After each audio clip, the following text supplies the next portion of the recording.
All right, here we go. This is a little bit different than what we've been talking about. This is about supply and the law of supply. And a lot of times this one kind of takes folks a little bit because most folks aren't used to looking at stuff from a producer standpoint. Everybody's usually used to thinking about stuff from our own standpoint and like we want to buy stuff. Well, you've got to start thinking now for a producer whenever they're supplying, they want to sell stuff. And like I said, it just takes a second, but if you kind of think about it, it really does make sense.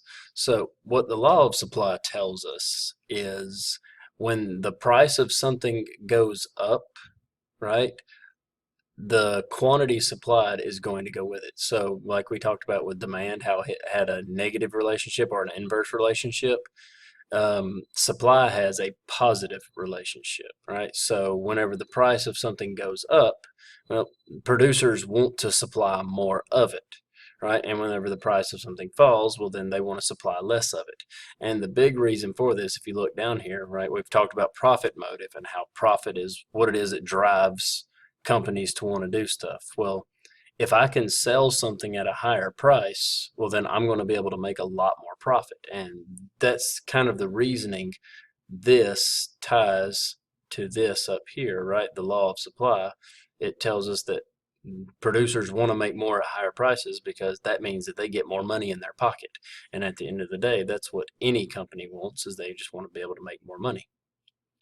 All right, so if we look right here again, that's all this says right here is that supply, right? They want to supply stuff because they want to make money. No producer's ever going to supply something because they say, oh, it makes me feel all warm and fuzzy inside to make this and make everybody feel good, right?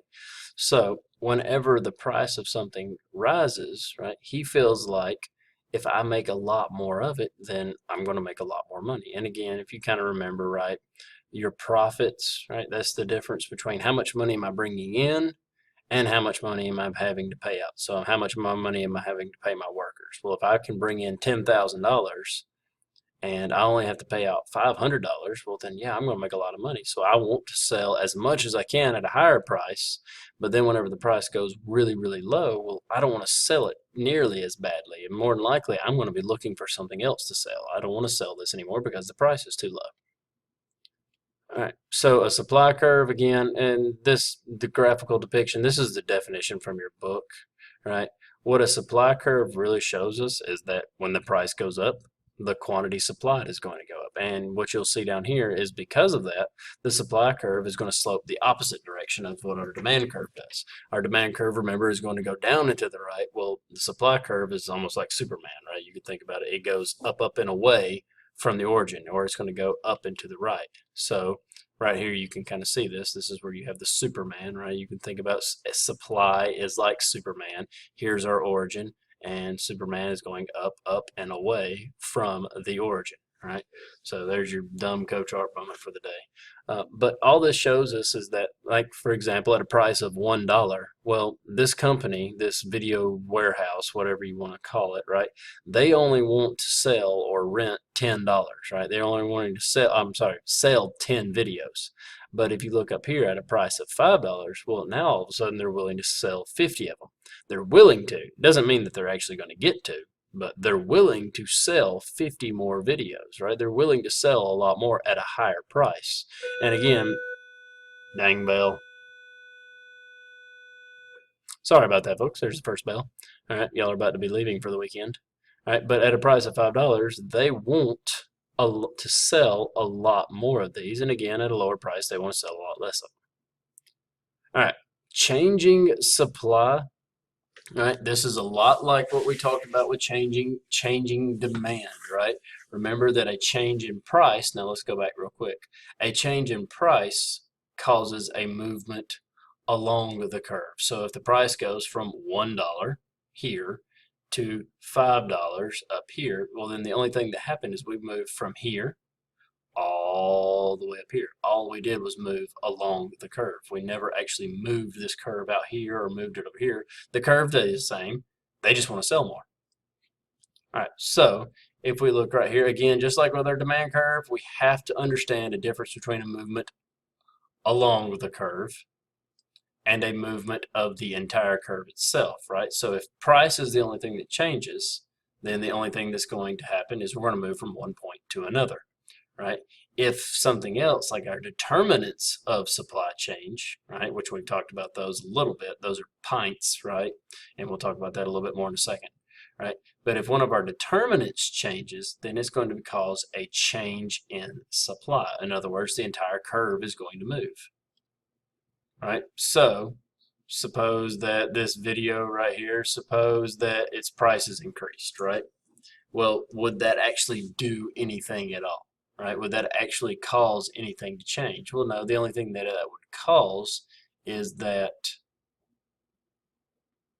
it's actually going to be, if it's just the price change, the only thing it's going to cause is for it to move. But if you look right here, it's telling us that, what about the store? What if where they're, there's the other bell. All right.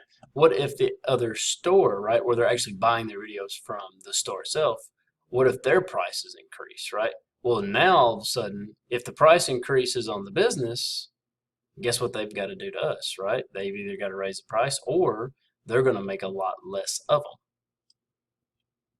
them. Okay, so again, here we go. This is an example, right, of how supply itself, I'm sorry, my bad, right, of how supply, whenever it moves, right, it has moved to the left. So this one right here, if you remember from the other day, is a movement to the left, is a shift to the left. So this would be a decrease in supply. This is where it's very important to make sure that you're saying the curve moved to the left or the curve moved to the right. Never do we say a curve moved up or down, right? It's always to the left or it's always to the right, never up or down, right? So this curve, this supply curve right here, has moved to the left, right? So now that we're right over here. Okay, so our determinants of supply, and I'm sorry, I should have added in one more down here. I guess I need to change that before Monday, right? But we have the price of inputs, right? We have the number of firms, we have taxes, we have technology, and we have subsidies, right? So it would be pints if you really wanted to look at it. So what we would have would look something like this, right? So we have pints, right? P-I-N-T-T-S, right? So that's price of inputs, number of firms, taxes, technology, and subsidies. And whenever we're talking about, whenever we're talking about the price of inputs, this is the materials that they're using to make whatever they're making. So if we're making chocolate chips, so if we're talking about Chips Ahoy, right? Well, the price of inputs, those would be things like flour and sugar and chocolate chips, right? Those are the inputs, right? And so if the price of the inputs changes, then our supply is going to change, right? Taxes, this is exactly what it sounds like. This is if we tax a business more, then they're going to want to produce less, right? Number of firms, well, if all of a sudden I decide that I want to start making chocolate chip cookies, well, then the supply of chocolate chip cookies in the world is going to increase because now I've opened up my own cookie manufacturer. So that one should be kind of obvious too. The more folks we have making something, well, then obviously the more there's going to be of it. And then the last one, technology. Well, if technology increases and makes it to where I don't have to have people anymore to make my cookies, well, then I'm going to make a lot more cookies. All right, guys, that's it. As always, again, you know the deal. If you ever have questions, ask me, email me, text me. I don't care. Call me, whatever you got to do. I'll do anything I can to help you. I hope you guys have enjoyed your weekend and look forward to seeing you again.